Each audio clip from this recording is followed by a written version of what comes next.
નમસ્તે વિદ્યાર્થી મિત્રો, આગળ આપણે હવે વક્રીભવનને કારણે સાચી ઊંડાઈ અને આભાસી ઊંડાઈ શું છે, એમનો સંબંધ શું છે એ આપણે આજ સમજીએ. બરાબર, તમે સામાન્ય અનુભવ કર્યો હશે કે એક ડોલ કે કોઈ પાત્ર છે એમાં પાણી ભરેલું છે. બરાબર, અહીંયા આ પાણી છે. હવે આ ડોલનું કે પાત્રનું તળિયું છે. તમે અહીંથી આમ નિરીક્ષણ કરો તો આ તળિયું જ્યાં છે એની જગ્યાએ તમને થોડું આમ ઉપર આવેલું જણાશે. હકીકતમાં આ તળિયું સપાટીથી આટલી ઊંડાઈએ છે કે આટલા અંતરે છે. જ્યારે તમને એ તળિયું ઉપરથી પાણી મારફતે એ તળિયાનું નિરીક્ષણ કરો તો એ તળિયું તમને થોડું આમ ઉપર આવેલું જણાય છે. તો હકીકતમાં તળિયાનું સ્થાન જે છે એના કરતાં થોડું ઉપર જણાય છે. તો આજે તમને અહીંયા તળિયું ઉપર જણાય છે એની પાછળ જવાબદાર કઈ પ્રકાશીય ઘટના છે તો કે પાણી વડે પ્રકાશનું થતું વક્રીભવન. બરાબર, પાણી છે અથવા તો તમે એક ટેબલ પર એક કાચનો આમ સ્લેબ મૂકો. બરાબર, આ કાચ છે, આ કાચનો સ્લેબ છે, આ ટેબલની સપાટી પર મૂક્યો છે. તમે કાચના સ્લેબની ઉપરથી આ ટેબલની સપાટીનું નિરીક્ષણ કરો તો ટેબલની સપાટી પણ જે સ્થાને છે એના કરતાં સહેજ આમ ઉપર આવેલી જણાય છે. તો અહીંયા આ તળિયું ઉપર આવેલું જણાય છે.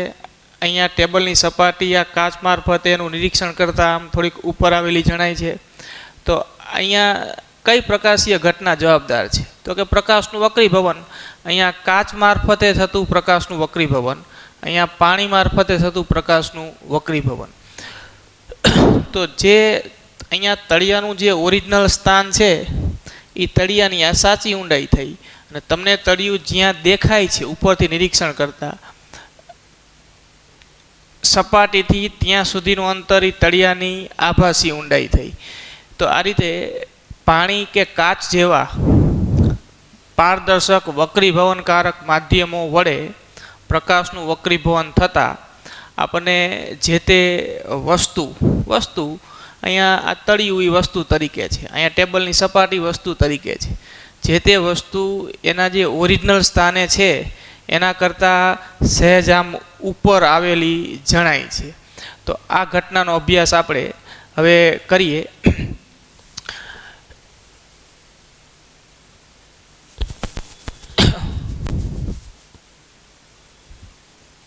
પાણી ભરેલી ડોલમાં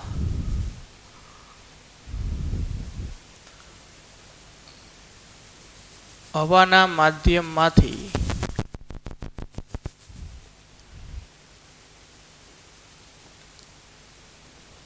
તેના તળિયાનું નિરીક્ષણ કરતા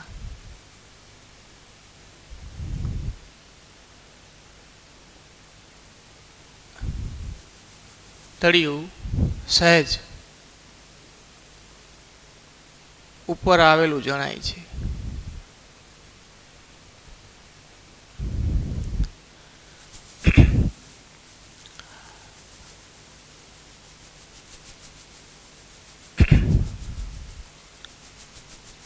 આવા કિસ્સામાં બરાબર એવું સાબિત કરી શકાય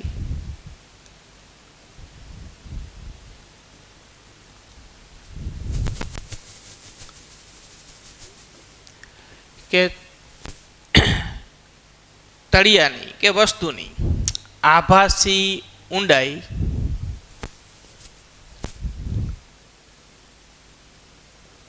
તળિયાની આભાસી ઊંડાઈ બરાબર, આભાસી ઊંડાઈને આપણે સંજ્ઞામાં h1 વડે દર્શાવીએ. એ તેની સાચી ઊંડાઈ જેને આપણે h2 વડે દર્શાવીએ અને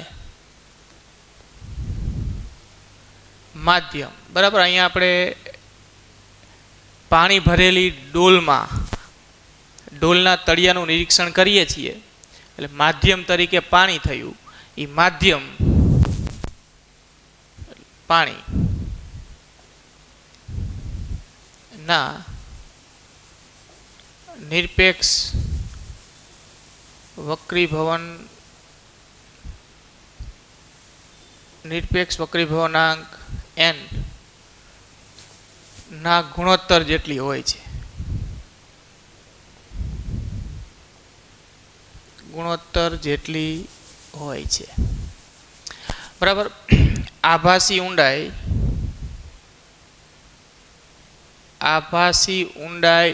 h1, આભાસી ઊંડાઈ h1 એ સાચી ઊંડાઈ h2 અને માધ્યમ તરીકે અહીંયા પાણી ભરેલી ડોલનું ઉદાહરણ લીધું હોય તો પાણી થયું.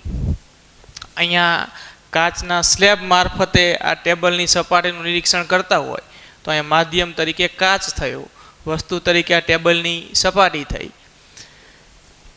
બરાબર. તો એ માધ્યમ જે હોય, જેમ કે આપણે પાણીની ડોલની વાત કરીએ તો માધ્યમ તરીકે પાણી છે ના નિરપેક્ષ વક્રીભવનાંક n ના ગુણોત્તર જેટલી હોય છે. તો આભાસી ઊંડાઈ h1 બરાબર સાચી ઊંડાઈ h2 છેદમાં માધ્યમનો નિરપેક્ષ વક્રીભવનાંક, બરાબર. આ હકીકત આપણે ચોક્કસ આકૃતિ દોરી અને સાબિત પણ કરી શકીએ.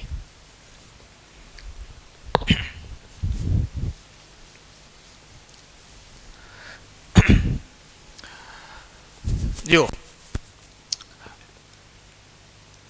આ એક માધ્યમ છે, બરાબર. પ્રકાશીય ઘટ માધ્યમ. આપણે અહીંયા કોઈ પાણી કે કાચ એવું ન કહેતા, આ કોઈ પ્રકાશીય ઘટ માધ્યમ છે. એને તરીકે એ પ્રકાશીય ઘટ માધ્યમ તરીકે પાણી, કાચ, અન્ય કોઈ પારદર્શક માધ્યમ હોઈ શકે. તો આ પ્રકાશીય ઘટ માધ્યમ જેનો વક્રીભવનાંક n2 છે અને ઉપરના ભાગમાં હવા છે કે પાતળું માધ્યમ જેનો વક્રીભવનાંક n1 છે. પ્રકાશીય ઘટ માધ્યમ, પ્રકાશીય પાતળું માધ્યમ. હવામાંથી પાણીમાં નિરીક્ષણ કરો, હવામાંથી કાચમાં નિરીક્ષણ કરો તો હવા અહીંયા પ્રકાશીય પાતળું માધ્યમ થયું, અને પાણી હોય તો એ પાણી પ્રકાશીય ઘટ થયું. અહીંયા કાચ હોય તો કાચ પ્રકાશીય ઘટ માધ્યમ થયું, બરાબર. હવે જો આ ઘટ માધ્યમના છેક તળિયે, છેક આ નીચેના ભાગમાં આ કોઈ વસ્તુ છે, બરાબર. વસ્તુને આપણે O વડે દર્શાવી દઈએ. હવે આ વસ્તુ જે છે જે સ્થાને મૂકેલી છે, બરાબર, અહીંથી તમે નિરીક્ષણ કરો છો, બરાબર. અહીંથી આ નિરીક્ષણ કરવામાં આવે છે. એક્ઝેક્ટ સપાટીને લંબ તમે પાતળા માધ્યમમાંથી ઘટ માધ્યમમાં રહેલી આ વસ્તુનું નિરીક્ષણ કરો છો. એટલે હવે જો અહીંયા આપણે આ એક લંબ દોરી દઈએ, બરાબર. આ અહીંયા અને આ તળિયે સપાટીને લંબ છે. હવે અહીંયા શું થશે જો, તો કે તમે અહીંથી કોઈ વસ્તુનું નિરીક્ષણ ઘટ માધ્યમમાં કરો છો, તમે બરાબર કોઈ વસ્તુને જ્યારે જુઓ ત્યારેથી તમને વસ્તુ દેખાય છે કઈ રીતે, તો કે જે વસ્તુ પર પડતો સૂર્યનો પ્રકાશ કે જે વસ્તુ પરથી પરાવર્તિત થઈ અને તમારી આંખમાં પ્રવેશે તો એ પ્રકાશ તમારી આંખમાં જે દિશામાં પ્રવેશે છે એ દિશામાં તમે એ વસ્તુ જોઈ શકો છો. તો એ જ વાત અહીંયા છે. આ વસ્તુમાંથી આવતા પ્રકાશના કિરણો, બરાબર, ઘટ માધ્યમમાં આગળ વધશે. આ રીતે આ વસ્તુ પરથી આવતા પ્રકાશના કિરણો ઘટ માધ્યમમાં આગળ વધી અને જ્યારે એ પ્રકાશનું કિરણ આ ઘટ માધ્યમમાંથી પાતળા માધ્યમમાં દાખલ થશે, આપણે આગળ જોઈ ગયા કે ઘટમાંથી પાતળા માધ્યમમાં પ્રકાશનું કિરણ જ્યારે વક્રીભૂત થાય ત્યારે વક્રીભૂત કિરણ લંબથી દૂર જાય. એટલે આ આપાત કોણ થયો અહીંનો, એના કરતાં વક્રીભવન કોણ મોટો મળશે. આ વક્રીભવન કોણ આના કરતાં મોટો હશે અને એ કિરણ આ દિશામાં આગળ વધશે. એ રીતે આ સાઈડ પણ આપણે દોરીએ. બરાબર. તો આમ આપણને અહીંથી આ વસ્તુનું નિરીક્ષણ કરતાં એ વસ્તુ અહીંયા ન દેખાતા ક્યાં દેખાશે, તો કે આ જે વક્રીભૂત કિરણો ઘટમાંથી પાતળા માધ્યમમાં પ્રકાશના કિરણો દાખલ થાય અને વક્રીભવન બાદ જે દિશામાં આમ આગળ વધે છે એ દિશાને આમ પાછળની દિશામાં આમ લંબાવતા, બરાબર, એ બંને અહીંયા ભેગા મળે છે. તો આ વસ્તુ આપણને અહીંયા દેખાશે, જેને આપણે વસ્તુનું પ્રતિબિંબ આઈ વડે દર્શાવીએ. એટલે આ ઓરિજિનલ વસ્તુ જે તળિયે છેક છે, તો વસ્તુની સાચી ઊંડાઈ h2 થઈ. આ વસ્તુની સાચી ઊંડાઈ h2, ત્યારે વસ્તુ દેખાય છે આપણને અહીંયા, તો આ વસ્તુની આભાસી ઊંડાઈ થઈ કે પ્રતિબિંબની ઊંડાઈ h1. બરાબર. આકૃતિ પરથી જોઈ શકાય છે કે અહીંયા h1 લેસ ધેન h2 હોય છે અથવા h2 ગ્રેટર ધેન h1 હોય છે. પાતળા માધ્યમમાંથી ઘટ માધ્યમમાં કોઈ વસ્તુનું નિરીક્ષણ કરો એટલે વસ્તુની સાચી ઊંડાઈ કરતાં એની આભાસી ઊંડાઈ ઓછી મળે છે. એટલે કે આપણને એ વસ્તુ જ્યાં છે એના કરતાં આમ સહેજ ઉપર આવેલી જણાય છે. આ જ હકીકત અહીંયા આપણે એકદમ લંબરૂપે નિરીક્ષણ દર્શાવ્યું છે. હવે લંબ દિશાની સહેજ બાજુએથી નિરીક્ષણ આપણે જોઈએ. બરાબર. આ વસ્તુ છે, આ વસ્તુ જ્યાં છે ત્યાં આપણે આ એક લંબ દોરી દઈએ. બરાબર. હવે અહીંથી પ્રકાશનું આ કિરણ આગળ વધે. આ વસ્તુ O પરથી પ્રકાશનું કિરણ ઘટ માધ્યમમાંથી પાતળા માધ્યમમાં જવાનો પ્રયત્ન કરશે. અહીંથી એનું વક્રીભવન થશે. એ વક્રીભૂત કિરણ આમ આગળ વધશે. તો અહીંયાથી તમે, બરાબર, આ અવલોકનકાર છે, અવલોકનકારની આંખ છે, તો અહીંયા એ આંખમાં પ્રકાશનું કિરણ દાખલ થશે. તો અહીંથી નીકળતું કિરણ આમ સીધા માર્ગે આંખ સુધી નથી પહોંચતું, પણ અહીંથી વક્રીભવન પામીને પછી આંખ સુધી પહોંચે છે. તો આંખને કે અહીંયા રહેલા અવલોકનકારને વસ્તુ જે છે એ અહીંયા ન દેખાતા એની આંખમાં કિરણ જે માર્ગે દાખલ થાય છે, બરાબર, એ માર્ગને આમ પાછળ લંબાવતા અહીંયા આ દોરેલા લંબને એ જ્યાં છેદે ત્યાં આપણને એ વસ્તુનું પ્રતિબિંબ દેખાશે, જેને આપણે આઈ કહીએ. એટલે વસ્તુ છે અહીંયા, પણ અહીંયા રહેલા અવલોકનકારને એ વસ્તુ દેખાશે અહીંયા. તો આપણે આ સપાટીથી આ h2 એ વસ્તુની સાચી ઊંડાઈ થઈ. જ્યારે વસ્તુ આપણને દેખાય છે અહીંયા, જે વસ્તુની આભાસી ઊંડાઈ h1 થશે. બરાબર. તો આ રીતે તમે એક્ઝેક્ટ લંબ દિશામાંથી અવલોકન કરો કે પછી લંબ દિશાની સહેજ આમ બાજુએથી અવલોકન કરો, વસ્તુની સાચી ઊંડાઈ કરતાં એની આભાસી ઊંડાઈ ઓછી મળે છે. એટલે કે વસ્તુ જ્યાં હોય એના કરતાં સહેજ આમ ઉપર આવેલી જણાય છે. બરાબર. હવે આ h1 h2 આ પાતળા માધ્યમનો વક્રીભવનાંક n1, ઘટ માધ્યમનો વક્રીભવનાંક n2, આ ચારેય વચ્ચે સંબંધ શું છે એ સંબંધ આપણે મેળવવો છે. એના માટે જો આ આપાત કિરણ થયું, ઘટમાંથી પાતળા માધ્યમમાં દાખલ થતું આપાત કિરણ, એને અહીંયા બનાવેલો આ ખૂણો જેને આપાત કોણ θ2 નામ આપીએ. નામ તમે તમારી રીતે ગમે તે આપી શકો. આપણે અહીંયા θ2 નામ આપ્યું. હવે જો આ ખૂણો θ2, તો આ ખૂણો પણ θ2 થશે, કેમ કે બે યુગ્મ કોણ થયા, આવી વાત થઈ. બરાબર. આ બે ખૂણાઓ કેવા થશે? સરખા, ઝેડ આકાર. તો આ બે યુગ્મ કોણ છે, આ θ2 તો આ પણ θ2.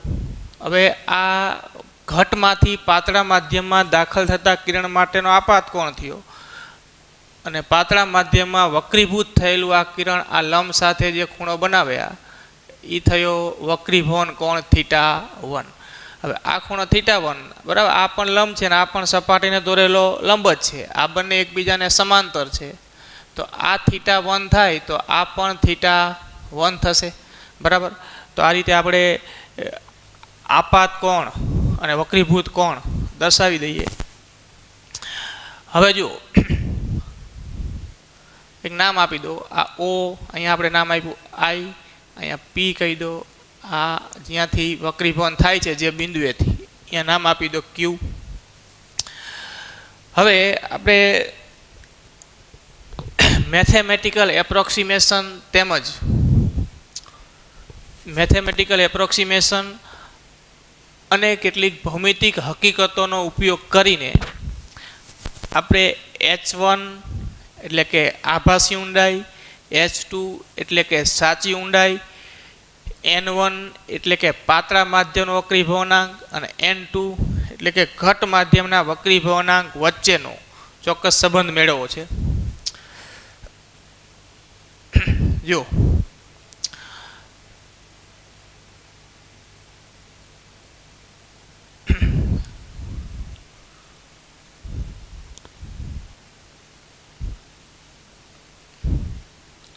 સાચી ઊંડાઈ H2 છે, આભાસી ઊંડાઈ H1 છે,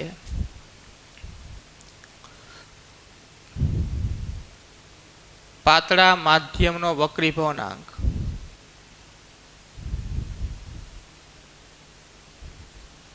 N1 છે,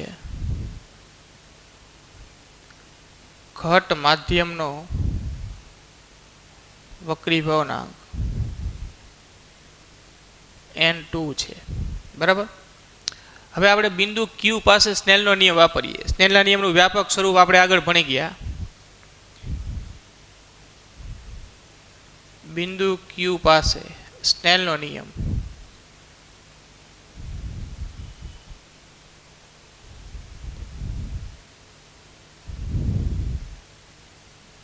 સ્નેલના નિયમ મુજબ જો કિરણ ઘટમાંથી પાતળા માધ્યમમાં દાખલ થાય છે, ઘટ માધ્યમમાં આપાત કિરણે આપાત બિંદુ Q પાસે બનાવેલો આપાત કોણ θ2 છે અને પાતળા માધ્યમમાં દાખલ થતું આ વક્રીભૂત કિરણ કે જેને અહીંયા બનાવેલો વક્રીભવન કોણ θ1 છે.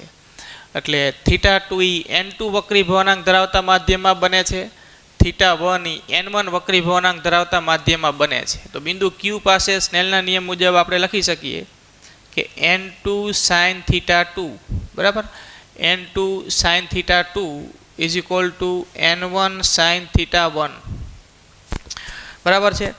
હવે આપણે આગળ પણ એ ગાણિતિક એપ્રોક્સિમેશન વિશે વાત કરી ગયા છીએ કે જ્યારે થીટા ખૂબ નાનો હોય ત્યારે, જ્યારે ખૂણો ખૂબ નાનો ત્યારે આપણે sine theta is equal two theta is equal two ten theta લખી શકીએ, નિયરલી ઇક્વલ ટુ. એટલે આપણે થીટા ખૂબ અહીંયા નાનો છે એટલે θ1 ખૂબ નાનો છે, θ2 પણ ખૂબ નાનો છે. તો આપણે આ એપ્રોક્સિમેશનનો ઉપયોગ કરીએ કે sine theta nearly equal to ten theta. તો એ હકીકત આપણે આ સૂત્રમાં વાપરીએ તો સાઇન θ2 ના સ્થાને આપણે લખી શકીશું ટેન θ2 અને સાઇન θ1 ના સ્થાને લખી શકીએ ટેન θ1. નિયરલી ઇક્વલ ટુ આ સાઇન અને ટેન, આ ખૂણાના માટે સાઇન અને ટેનના મૂલ્યો થશે. એટલે આ હકીકત આપણે અહીંયા વાપરી શકીશું, ખૂણા ખૂબ નાના છે એ અર્થમાં, બરાબર. એટલે હવે જુઓ N2 સાઇન θ2 ના સ્થાને લખીએ આપણે ટેન θ2, બરાબર. આ હકીકત વાપરી છે. θ1 અને θ2 ખૂબ નાના છે તો સાઇન થીટાની જગ્યાએ ટેન થીટા, એટલે કે અહીંયા સાઇન θ2ની જગ્યાએ ટેન θ2 અને અહીંયા સાઇન θ1ની જગ્યાએ ટેન θ1. એટલે આપણે લખશું N1 ટેન θ1. હવે આકૃતિ પરથી જુઓ, આ ત્રિકોણ OPQ અને ત્રિકોણ IPQ બે કાટકોણ ત્રિકોણ છે, આ ખૂણો 90નો, બરાબર. એ બંને કાટકોણ ત્રિકોણ માટે હવે આપણે લખી શકીએ જો કે ત્રિકોણ ઓ પી ક્યુ માટે tan θ2 ઇઝ ઇક્વલ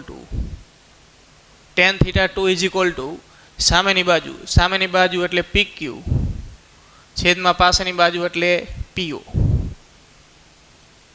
PQ છેદમાં PO. એ જ રીતે ત્રિકોણ IPQ માટે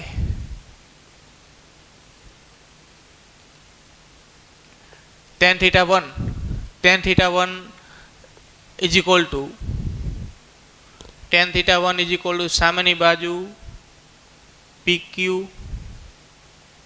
છેદમાં પાસેની બાજુ PI. ઓકે, હવે આ હકીકત આ સમીકરણ 1 માં વાપરો. સમીકરણ 1 માં મૂકતા તો હવે આપણે લખશું n2 આ tan θ2 ના સ્થાને લખીએ PQ છેદમાં PO બરાબર. એ જ રીતે tan θ1 ના સ્થાને લખીએ PQ છેદમાં PI. n1 as it is PQ છેદમાં PI. જો બંને સાઈડથી આ PQ કેન્સલ થઈ જશે. અહીંયા વધ્યું આ n2 અને PO શું છે જુઓ, PO એટલે કે H2 વસ્તુની સાચી ઊંડાઈ. તો PO ના સ્થાને લખીએ આપણે H2. એ જ રીતે અહીંયા n1 as it is PI શું છે તો કે PI એ વસ્તુની આભાસી ઊંડાઈ છે અથવા પ્રતિબિંબની ઊંડાઈ H1 બરાબર. તો આ રીતે આપણને મળ્યું n2 છેદમાં H2 is equal to n1 છેદમાં H1. તો આને આપણે આમાં લખી શકીએ કે H1 છેદમાં H2 બરાબર. H2 ને અંશમાં લઈ જાઓ, n1 ને આમ છેદમાં લાવો. H2 ને અંશમાં લઈ જાઓ છો, આમ લખો જો H2 અહીં અંશમાં, તો H2 છેદમાં H1 is equal two n2 છેદમાં n1 બરાબર. આને આપણે આમ વ્યસ્ત લખી શકીએ કે H1 છેદમાં H2 is equal to n1 છેદમાં n2 બરાબર. આમ લખો કે આમ લખો બરાબર, વાત એક જ થઈ. શબ્દોમાં બોલો તો આભાસી ઊંડાઈ છેદમાં સાચી ઊંડાઈ ઇઝ ઇક્વલ ટુ પ્રકાશીય પાતળા માધ્યમનો વક્રીભવનાંક છેદમાં પ્રકાશીય ઘટ માધ્યમનો વક્રીભવનાંક બરાબર. તો આને આપણે આમાં લખી શકીએ જો કે ઘટમાંથી પાતળા માધ્યમમાંથી ઘટ માધ્યમમાં અવલોકન માટે પાતળા માધ્યમમાંથી ઘટ માધ્યમમાં અવલોકન માટે બરાબર. આપણે અહીંયા પાતળા માધ્યમમાંથી ઘટ માધ્યમમાં અવલોકન કર્યું તો આ સંબંધ આપણને આ મુજબ મળે છે, જેને આપણે શબ્દોમાં લખી શકીએ કે આભાસી ઊંડાઈ છેદમાં સાચી ઊંડાઈ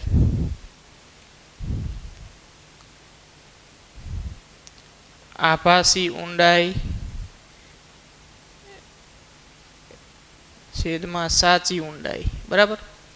આભાસી ઊંડાઈ છેદમાં સાચી ઊંડાઈ બરાબર n1 એટલે પ્રકાશીય પાતળા માધ્યમનો નિરપેક્ષ વક્રીભવનાંક છે, એટલે કે n પાતળું, આમ લખાય ટૂંકમાં n પાતળું છેદમાં n ઘટ.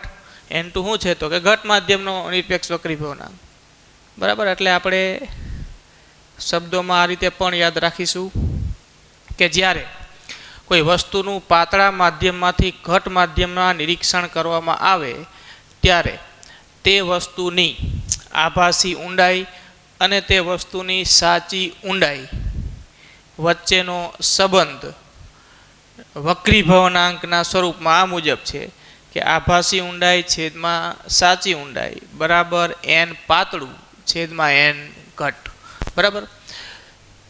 તો આ ખાસ અગત્યનું સૂત્ર ધ્યાનમાં રાખજો. હવે આપણે એક હકીકત આ પણ સમજી લઈએ જો આપણે શરૂઆતમાં સંબંધ આજે સંબંધ તાર્યો છે આ મુજબ આપણે લખ્યો હતો કે આભાસી ઊંડાઈ h1 બરાબર સાચી ઊંડાઈ h2 છેદમાં n. તો હવે અહીંયા જો n h1 છેદમાં h2 બરાબર, હવે n પાતળું એટલે તમે હવામાંથી પાણીમાં અવલોકન કરતા હોય તો હવાનો નિરપેક્ષ વક્રીભવનાંક 1 લઈ લઈએ તો n પાતળું બરાબર 1 અને n ઘટ ને n વડે દર્શાવીએ તો h1 છેદમાં h2 બરાબર 1/n. તો h1 બરાબર h2 છેદમાં n બરાબર. તો આપણે શરૂઆતમાં જે સંબંધ અહીંયા લખ્યો હતો એ આ જ સૂત્ર છે અને એના પરથી જ આમ લખી શકાય h1 બરાબર h2 છેદમાં n. આવું ક્યારે? તો કે પાતળા માધ્યમ તરીકે હવા હોય અને ઘટ માધ્યમ તરીકે અન્ય કોઈ માધ્યમ હોય, પાણી હોય કે કાચ હોય. પાતળા માધ્યમ તરીકે હવા હોય અને ઘટ માધ્યમ તરીકે પાણી હોય તો n એટલે પાણીનો વક્રીભવનાંક. પાતળા માધ્યમ તરીકે હવા હોય અને ઘટ માધ્યમ તરીકે કાચ હોય તો n એટલે કાચનો વક્રીભવનાંક બરાબર. એટલે આ જ સૂત્ર છે એને આ રીતે પણ લખી શકાય.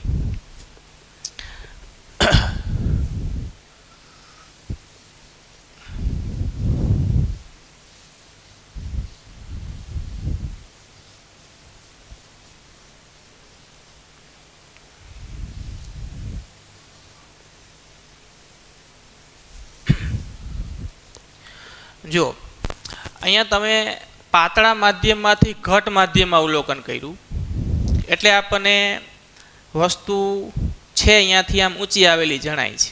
એટલે કે આભાસી ઊંડાઈ સાચી ઊંડાઈ કરતાં ઓછી મળે છે. હવે આના કરતાં ઉલટું વિચારો, જો તમે ઘટ માધ્યમમાંથી પાતળા માધ્યમમાં રહેલી કોઈ વસ્તુનું નિરીક્ષણ કરો તો તમારો અનુભવ શું કહે છે? વિચારો કે તમે એકદમ ચોખ્ખા પાણીમાં બરાબર, કોઈ સ્વિમિંગ પુલ છે, એકદમ ચોખ્ખું પાણી છે, એમાં તમે નાવા પડ્યા છો. હવે પાણીમાં ડૂબકી મારી અને અંદરથી આંખો ખોલો, તમે પાણીની અંદર ડૂબકી મારીને આંખો ખોલો અને પુલની આસપાસ રહેલ કોઈ વસ્તુને જોવાનો પ્રયત્ન કરો તો એ વસ્તુ જેટલી ઊંચાઈએ છે પાણીની સપાટીથી, એ વસ્તુ જેટલી ઊંચાઈએ છે એના કરતાં તમને પાણીની અંદરથી એ વસ્તુની ઊંચાઈ વધારે લાગશે. એટલે કે ઘટ માધ્યમમાંથી પાતળા માધ્યમમાં જો વસ્તુનું નિરીક્ષણ કરવામાં આવે તો વસ્તુ બે માધ્યમોને છૂટી પાડતી સપાટીથી જેટલી સાચી ઊંચાઈએ છે એના કરતાં ઘટ માધ્યમમાંથી એનું નિરીક્ષણ કરતાં, જેમ કે અહીંયા ઘટ માધ્યમ તરીકે પાણીમાંથી એનું નિરીક્ષણ કરતાં એની સાચી ઊંચાઈ કરતાં એ વસ્તુ થોડી વધુ ઊંચાઈએ જોવા મળે છે. એટલે આના કરતાં ઉલટી વાત થઈ. જેમ કે અહીંયા આપણે સાબિત કર્યું કે સાચી ઊંડાઈ કરતાં આભાસી ઊંડાઈ ઓછી હોય છે, એવી જ રીતે જો ઘટ માધ્યમમાંથી પાતળા માધ્યમમાં નિરીક્ષણ કરવામાં આવે તો સાચી ઊંચાઈ કરતાં આભાસી ઊંચાઈ વધારે હોય છે બરાબર. આ હકીકત પણ સાબિત કરી શકાય, પણ હવે આપણે આના પરથી જ એ પરિણામ લખીએ અને એક સિમ્પલ આકૃતિ પણ દોરીએ. જો જેમ કે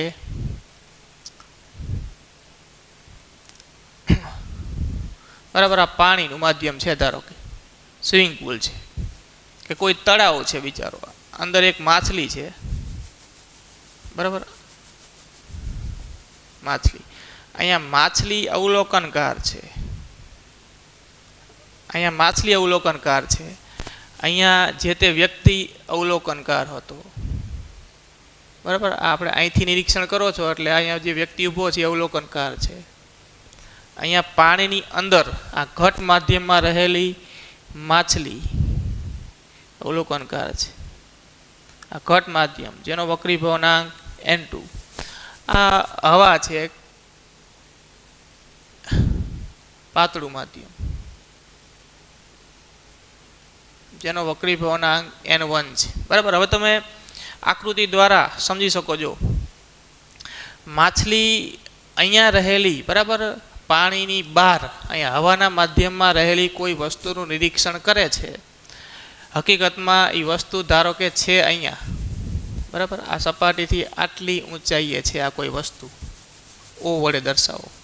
વસ્તુની સાચી ઊંચાઈ અહીંયા h2 નામ આપીએ, આને આપણે કહેશું સાચી ઊંચાઈ, બરાબર. ઊંચાઈ શબ્દ વાપરવાનો, આમ ઉપર સપાટીથી ઉપર ઊંચાઈ, અહીંયા સપાટીથી આમ નીચે ઊંડાઈ શબ્દ વાપર્યો હતો. વસ્તુ છે અહીંયા, આ માછલી આ વસ્તુનું નિરીક્ષણ કરે એટલે એને એ વસ્તુ ત્યાં જ નહીં દેખાય, બરાબર. આપણે આમાં વાત કરી પ્રમાણે કોઈ વસ્તુને જ્યારે કોઈ અવલોકનકાર નિરીક્ષણ કરે ત્યારે વસ્તુ પરથી પ્રકાશનું કિરણ એની આંખમાં પ્રવેશે, અવલોકનકારની આંખમાં પ્રવેશે ત્યારે તેને તે વસ્તુ દેખાય. જો પ્રકાશનું કિરણ આમ સીધા માર્ગે ગતિ કરીને જ અવલોકનકારની આંખમાં પ્રવેશતું હોય તો એને વસ્તુ જ્યાં છે ત્યાં જ દેખાશે. જેમ કે આપણે હવામાંથી જ હવામાં રહેલી કોઈ વસ્તુનું નિરીક્ષણ કરીએ છીએ, જેમ કે હું અહીંયા ઊભા બરાબર આ પંખાને જોઉં છું કે સામેની બેન્ચને જોઉં છું, તો અહીંયાથી જે પ્રકાશનું કિરણ મારી આંખ સુધી પહોંચે છે એ વક્રીભવન પાયમા વગર સીધા માર્ગે ગતિ કરીને મારી આંખમાં પહોંચે છે, એટલે વસ્તુ જ્યાં છે ત્યાં જ મને દેખાય છે, બરાબર. એનું કોઈ આભાસી સ્થાન મળતું નથી.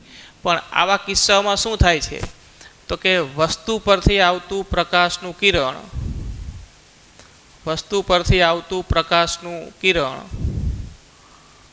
બરાબર, આ હવાના માધ્યમમાં ગતિ કરતું આ કિરણ જ્યારે બે માધ્યમોને છૂટી પાડતી સપાટી પર આપાત થાય એટલે એ પ્રકાશના કિરણનું અહીંયાથી વક્રીભવન થાય, બરાબર. પ્રકાશના કિરણનું અહીંયાથી વક્રીભવન થાય અને વક્રીભૂત કિરણ જો પાતળામાંથી ઘટમાં તો વક્રીભૂત કિરણ લંબ તરફ વળશે, આ સપાટીને દોરેલો લંબ છે જે તે સ્થાને.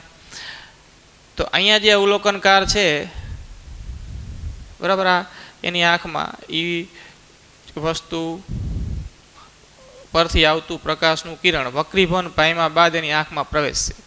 હવે આ અવલોકનકારને આ વસ્તુ ધારો કે અહીંયા હતી, પાસે ન દેખાતા અહીંથી વક્રીભૂત કિરણ જે માર્ગે ગતિ કરીને એની આંખમાં દાખલ થયું છે એ વક્રીભૂત કિરણને આમ પાછળ લંબાવો, બરાબર. તો આ વસ્તુ જ્યાં છે જેટલી ઊંચાઈએ ત્યાં આ દોરેલા લંબને અહીંયા છેદે એટલે આ ઈ' કે જે અહીંયા વસ્તુનું પ્રતિબિંબ થયું અને આ જે ઊંચાઈ થશે આ h1, બરાબર, એ થશે આભાસી ઊંચાઈ. ટૂંકમાં વસ્તુ છે h2 ઊંચાઈએ બે માધ્યમને છૂટી પાડતી સપાટી પરથી, પણ દેખાશે h1 ઊંચાઈએ. તો h1 નું મૂલ્ય અહીંયા h1 > શું છે h2. આના કરતાં ઉલટું, જો આમાં આભાસી ઊંડાઈ સાચી ઊંડાઈ કરતાં ઓછી હતી, જ્યારે આવા કિસ્સામાં આભાસી ઊંચાઈ સાચી ઊંચાઈ કરતાં વધારે હોય, બરાબર. તો આપણે આના પરથી જ સંબંધ લખીએ કે જ્યારે પ્રકાશીય ઘટ માધ્યમમાંથી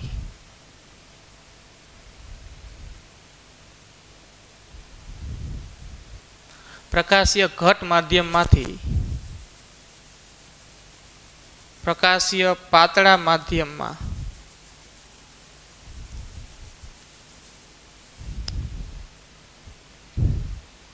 કોઈ વસ્તુનું નિરીક્ષણ કરવામાં આવે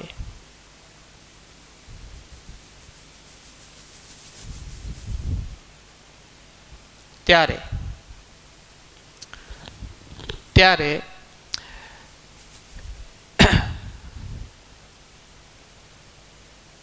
આભાસી ઊંચાઈ h1 છેદમાં સાચી ઊંચાઈ h2 ઇઝ ઇક્વલ ટુ, આના કરતાં ઉલટું અહીંયા આવશે n ઘટ છેદમાં n પાતળું. એન ઘટ છેદમાં એન પાતળું, બરાબર. હવે ધારો કે આ હવા છે, તો હવા માટેનો વક્રી ભવનાંક n1 બરાબર 1 અને ઘટ માધ્યમનો વક્રી ભવનાંક n2 બરાબર n. તો આપણે આ સૂત્રને આમે લખી શકીએ કે n1 બરાબર 1 અને n2 બરાબર n લઈ લઈએ તો આ સૂત્ર હવે થશે h1 છેદમાં h2 is equal two n છેદમાં 1, બરાબર. 1 તો લખવાની જરૂર નહીં, બરાબર n. તો હવે આપણને અહીંયા h1 નું સૂત્ર શું મળ્યું? તો કે h1 બરાબર nh2 થયું, h1 બરાબર nh2. જો અહીંયા h1 બરાબર h2 છેદમાં n હતું, અહીંયા આપણને h1 બરાબર nh2 એવું મળશે. ટૂંકમાં શબ્દોમાં કહેવાય કે હવામાંથી કોઈ ઘટ માધ્યમ, પાણી, કાચ જેવા કોઈ ઘટ માધ્યમમાં કોઈ અવલોકન કર વિચારો, તો કોઈ ઘટ માધ્યમમાંથી પાતળા માધ્યમમાં કોઈ વસ્તુનું નિરીક્ષણ કરવામાં આવે ત્યારે એ વસ્તુની આભાસી ઊંચાઈ એ ઘટ માધ્યમના વક્રી ભવનાંક n અને વસ્તુની સાચી ઊંચાઈ h2 ના ગુણાકાર જેટલી હોય છે. ટૂંકમાં h1 બરાબર nh2. ઓકે, તો આ પરિણામો ખાસ અગત્યના છે. તમે આ પરિણામોનો ઉપયોગ પણ ઘણી બધી જગ્યાએ તમે કરશો અને આ સૂત્રો ધ્યાનમાં રાખો તો આવી આભાસી ઊંડાઈ કે આભાસી ઊંચાઈ અંગેના કોઈ પણ એક્ઝામ્પલ્સ કે MCQs તમે સરળતાથી સોલ્વ કરી શકશો, બરાબર. ઓકે, થોડુંક જોઈ લો.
જો હવે ધ્યાન આપો. વક્રીભવનના કારણે કેટલીક કુદરતી ઘટનાઓ પણ ઘટે છે અને એ ચોક્કસ કુદરતી ઘટનાઓમાં એક ઘટના છે કે સૂર્યનું સ્થાન કે જે ઓરિજિનલ જ્યાં છે ત્યાં ન અનુભવાતા એનું શિફ્ટિંગ કે સ્થાનાંતર, થોડું સૂક્ષ્મ એવું સ્થાનાંતર જોવા મળે છે. હકીકત શું છે? જો તો કે આ પૃથ્વી છે, જો અહીં ધ્યાન આપો, પૃથ્વી છે. પૃથ્વી પર કોઈ અવલોકનકાર અહીંયા ઊભો છે, બરાબર. હવે તમે પૃથ્વી પરથી સૂર્યનું અવલોકન કરો સૂર્યોદય વખતે. સૂર્યોદય વખતે પૃથ્વી પરથી જે અવલોકનકાર સૂર્યનું અવલોકન કરે છે એ અવલોકનકારને સૂર્યનો સૂર્યોદય થાય એ પહેલાં જ એને સૂર્યોદય થતો જોવા મળે છે. એટલે કે હકીકતમાં જ્યારે સૂર્યોદય થાય છે એના કરતાં સૂર્ય થોડો વહેલો દેખાઈ આવે છે. હવે કયા કારણેથી જુઓ તો કે અહીંયા અવલોકનકાર છે બરાબર, આ ક્ષિતિજ છે, આ ક્ષિતિજ છે. પૃથ્વી પરના કોઈ વ્યક્તિ માટે સૂર્યોદય ક્યારે થયો કહેવાય તો કે એ વ્યક્તિને સૂર્ય જ્યારે આ ક્ષિતિજથી ઉપર દેખાય ત્યારે સૂર્યોદય એના માટે એ થયો કહેવાય. હકીકતમાં સૂર્ય છે અહીંયા બરાબર, આ સૂર્યનું સ્થાન કે જે ક્ષિતિજથી નીચે છે, આ સૂર્યનું સ્થાન ક્ષિતિજથી નીચે છે. સૂર્ય જ્યારે છે અહીંયા એટલે કે હકીકતમાં હજી સૂર્યોદય થયો ગણાશે નહીં, પણ આ વ્યક્તિને સૂર્યનું ઓરિજિનલ સ્થાન જ્યારે અહીંયા છે ત્યારે જ એ વ્યક્તિને સૂર્યોદય થયેલો જણા છે. કયા આધારે જુઓ તો કે સૂર્યનું સ્થાન આ છે ત્યારે સૂર્યમાંથી આવતું પ્રકાશનું કિરણ કે જે વ્યક્તિ સુધી પહોંચે એ સીધા માર્ગે એક્ઝેક્ટ ગતિ કરીને પહોંચતું નથી. કેમ તો કે વાતાવરણમાં હવા વડે પણ સૂર્યમાંથી આવતા પ્રકાશના કિરણનું અમુક અંશે વક્રીભવન થાય છે. જેમ કે અહીંથી કિરણ જ્યારે વ્યક્તિ સુધી પહોંચે ત્યારે વ્યક્તિની આંખમાં એ કિરણ આવી રીતે પ્રવેશે છે બરાબર. આ જ્યાં સુધી હવા નથી, શૂન્યાવકાશ છે, ત્યાં સુધી કિરણનો માર્ગ સુરેખ હશે, પણ જ્યારે પૃથ્વીના વાતાવરણમાં એ કિરણ જ્યારે પ્રવેશે બરાબર, પૃથ્વીની આજુબાજુ આ પૃથ્વીનું વાતાવરણ છે, વાતાવરણમાં જ્યારે પ્રવેશે ત્યારે વાતાવરણ વડે એ સૂર્યપ્રકાશનું કે પ્રકાશના કિરણનું વક્રીભવન થાય છે અને એ વક્રીભૂત કિરણ આમ થોડુંક વાંકું વળીને અવલોકનકાર સુધી પહોંચે છે. હવે આ અવલોકનકાર ની આંખમાં જ્યારે પ્રકાશનું કિરણ પ્રવેશે ત્યારે એ સહેજ આમ વક્ર થઈ અને પહોંચે છે. તો હવે અવલોકનકાર તો સીધી દ્રષ્ટિ રેખામાં જ અવલોકન કરી શકે છે, એટલે અવલોકનકારને સૂર્ય અહીંયા ન દેખાતા એને આ રીતે એ કિરણ એના આંખમાં જે માર્ગે પ્રવેશ્યું છે એને આમ લંબાવો તો એ કિરણ અહીંથી પસાર થશે. એટલે કે સૂર્ય છે અહીંયા પણ વ્યક્તિને દેખાશે અહીંયા. એટલે આ સૂર્યનું વાસ્તવિક સ્થાન છે જે ક્ષિતિજની નીચે છે બરાબર. આ ક્ષિતિજ છે, વાસ્તવિક સ્થાન કે જે ક્ષિતિજની નીચે છે, એટલે કે હજી સૂર્યોદય થયો કહેવાય નહીં. પણ વ્યક્તિને સૂર્ય વાસ્તવિક રીતે જ્યારે અહીંયા છે ત્યારે જ એને સૂર્ય ક્ષિતિજની ઉપર જણાય છે, એટલે કે એના માટે તો એ સૂર્યોદય થયેલો છે એવું એ અનુભવે છે, જે સૂર્યનું આભાસી સ્થાન છે. સૂર્યનું આભાસી સ્થાન છે બરાબર. તો આ જે કુદરતી ઘટના ઘટે છે એની પાછળ પણ પ્રકાશનું વાતાવરણ કે હવાના માધ્યમ વડે થતું વક્રીભવન જવાબદાર છે. એને કારણે સૂર્યના સ્થાનમાં આવું શિફ્ટિંગ જોવા મળે છે અહીંયા દેખાય છે અહીંયા, એટલે આટલું સૂર્યના સ્થાનમાં શિફ્ટ કે સ્થાનાંતર મળે છે બરાબર. તો આ ઘટના પણ વક્રીભવનને કારણે થાય છે. આપણે માહિતી આપીએ કે જે હવા છે, હવા સામાન્ય રીતે આપણે કોઈ ગણતરીમાં તો હવા અને શૂન્ય અવકાશનો વક્રીભવનાંક એક જ ગણી લઈએ છીએ, પણ આવા કિસ્સામાં કે જેમાં સૂર્યમાંથી આવતું પ્રકાશનું કિરણ ખૂબ જ મોટા અંતરેથી પૃથ્વીનું સમગ્ર વાતાવરણ પાર કરીને પૃથ્વી પરના અવલોકનકાર સુધી પહોંચે છે, આવા કિસ્સામાં આપણે હવાનો શૂન્ય અવકાશની સાપેક્ષ વક્રીભવનાંક 1 ન લેતા એનું મૂલ્ય 1.00029 જેટલું છે. હવાનો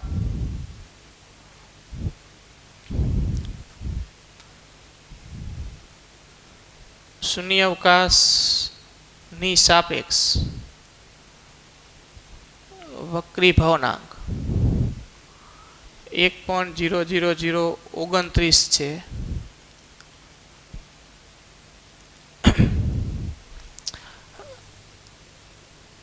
અને તેથી સૂર્યમાંથી આવતું પ્રકાશનું કિરણ વક્રીભૂત થઈ પૃથ્વી પરના અવલોકનકાર સુધી પહોંચે છે.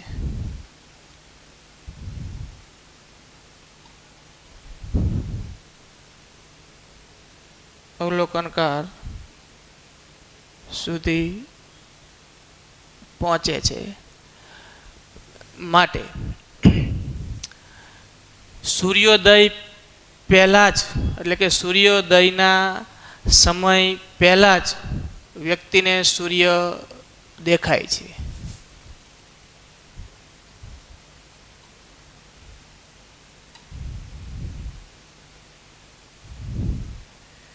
સૂર્યોદય થયા પહેલા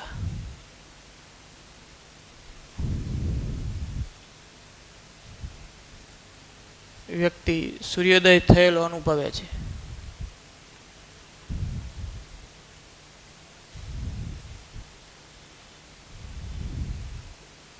બરાબર, એટલે કે હજી હકીકતમાં સૂર્યોદય થયો નથી, છતાંય વ્યક્તિને સૂર્યોદય થઈ ગયો છે એવું અનુભવાય છે. આવું શિફ્ટિંગ મળે છે.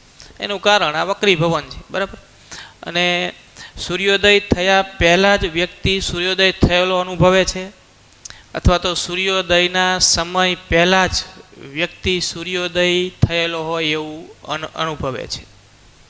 એવી જ રીતે સૂર્યાસ્ત વખતે, બરાબર, અહીંયા કેમ સૂર્યોદય થયા પહેલાં વ્યક્તિ સૂર્યોદય અનુભવે છે, એવી જ રીતે સૂર્યાસ્ત વખતે સૂર્યાસ્ત થઈ ગયા બાદ પણ વ્યક્તિ હજી સૂર્યાસ્ત નથી થયો એવું અનુભવે છે. એટલે કે હકીકતમાં સૂર્યનું સ્થાન ક્ષિતિજની નીચે આવી ગયું છે, છતાંય પણ એ વ્યક્તિ હજી સૂર્યનું સ્થાન ક્ષિતિજની ઉપર અનુભવે છે. આવું શિફ્ટિંગ જોવા મળે છે. હવાનો શૂન્ય અવકાશની સાપેક્ષ વક્રી ભવનાંક 1.00029 છે, અને તેને કારણે સૂર્યનું આવું શિફ્ટિંગ જોવા મળે છે.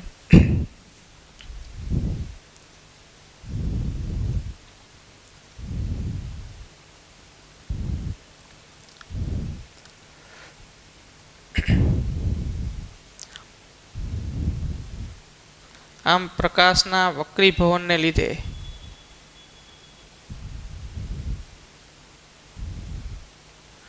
સૂર્યના સ્થાનમાં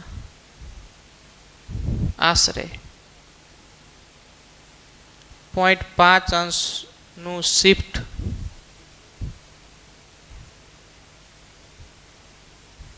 કે સ્થાનાંતર મળે છે. બરાબર, એટલે કે આ જે ખૂણો છે એ 0.5 અંશની આસપાસ હોય છે આ ખૂણો, અને એને અનુરૂપ સમય તફાવત આશરે 2 મિનિટ છે. તેને અનુરૂપ સમય તફાવત આશરે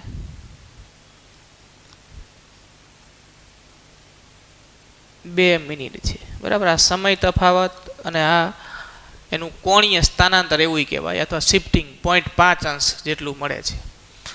બરાબર, તો આ હકીકત પણ વક્રીભવનને આભારી છે. એને અનુરૂપ એક ઉદાહરણ પણ તમને આપેલું છે, આપણે જોઈએ.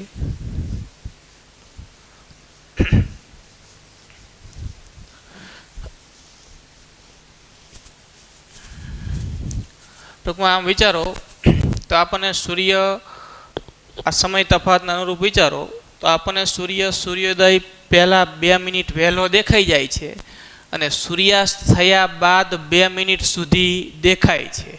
તો કુલ આપણને 4 મિનિટ, બરાબર, અહીંયા સૂર્યોદય વખતે 2 મિનિટ વહેલો દેખાઈ જાય, અને સૂર્યાસ્ત વખતે 2 મિનિટ, સૂર્યાસ્ત થયા પછી પણ 2 મિનિટ સુધી દેખાય છે. એટલે કુલ 4 મિનિટ જેટલું આપણને અહીંયા સૂર્યનું આભાસી સ્થાન, બરાબર, જોવા મળે છે. એના માટે એક ઉદાહરણ છે.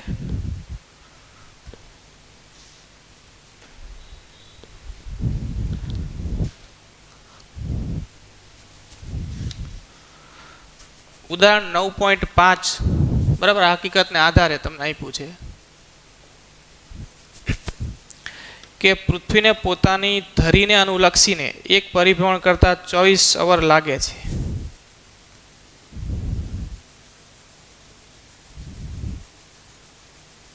પૃથ્વીના ધરી ભ્રમણ માટે ધરી ભ્રમણમાં એક પરિભ્રમણ માટે સમય 24 કલાક, બરાબર. 24 અવર આ કલાક.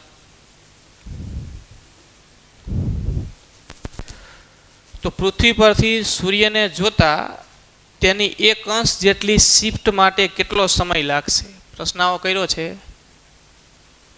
કે પૃથ્વી પરથી સૂર્યને જોતા, બરાબર, પૃથ્વી પરથી સૂર્યને જોતા તેના 1 અંશ જેટલા શિફ્ટિંગ માટે, અહીંયા 0.5 અંશ હતું અને અહીંયા રકમમાં તમને કીધું છે 1 અંશ.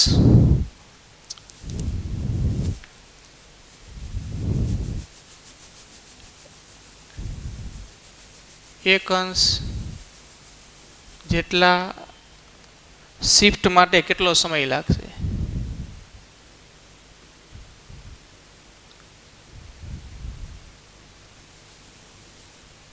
લાગતો સમય શોધો, બરાબર. આવો પ્રશ્ન છે. તો અહીંયા તમે ત્રિરાશિ મૂકી સરળતાથી જવાબ આપી શકો, બરાબર. જો પૃથ્વીના ધરી ભ્રમણમાં એક પરિભ્રમણનો સમય, એટલે પૃથ્વી પોતાની ધરીની આસપાસ 24 કલાકમાં એક પરિભ્રમણ પૂરું કરી લે, તો એક પરિભ્રમણ પૂરું કરે પૃથ્વી આમ, એટલે શિફ્ટિંગ અવલોકનકાર જે છે એનું શિફ્ટિંગ કેટલા અંશ આમ થયું કહેવાય? અવલોકનકારનું શિફ્ટિંગ કેટલા અંશ થયું કહેવાય? તો કે 360 અંશ. એક આખું ભ્રમણ એટલે 360 થયા. તો 360 અંશ માટે 24 કલાક લાગે. 360 અંશ માટે 24 કલાક લાગે. તો 1 અંશ માટે કેટલો સમય લાગે? ત્રિરાશિ જ મૂકવાની સીધી. જો કે 360 અંશ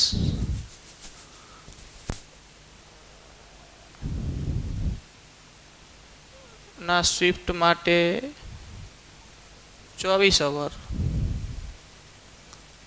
બરાબર, 24 અવર. તો અહીંયા 1 અંશ સૂર્યના પૃથ્વી પરથી સૂર્યને જોતા 1 અંશ જેટલા શિફ્ટ માટે કેટલો સમય?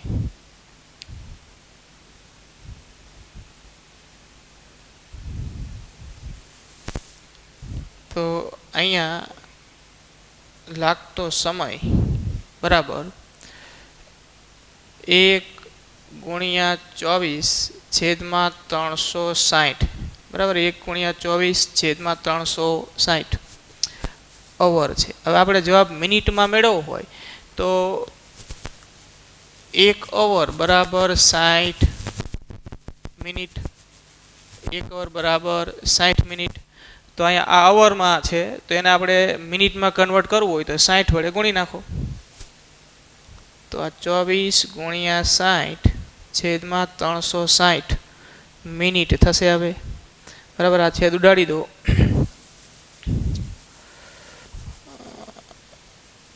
6 ના 36 એટલે 6 વધશે, અહીંયા 6 4 વધશે એટલે 4 મિનિટ જવાબ થાય, બરાબર. જવાબ કેટલો મળશે? 4 મિનિટ. ઓકે. તો આ રીતે આના પરથી એક્ઝામ્પલ્સ છે એ ધ્યાનમાં રાખવું. આ રીતે ત્રિરાશિ મૂકી દેવાની, બરાબર. તમને અહીંયા આ તો એક ચોક્કસ હકીકત થઈ કે ધરી ભ્રમણ આખું એક પૂરું થાય 24 કલાક લાગે એટલે 360 અંશનું શિફ્ટ થયું કહેવાય. તો 360 અંશના શિફ્ટ માટે 24 કલાક. તો તમને જેટલા અંશનું શિફ્ટ આપ્યું છે એટલા અંશના શિફ્ટ માટે કેટલો સમય? તો આ રીતે ત્રિરાશિ સિમ્પલ મૂકી અને તમે આ સમયની ગણતરી કરી શકો. એટલે આ ધ્યાનમાં રાખજો, બરાબર. ઓકે.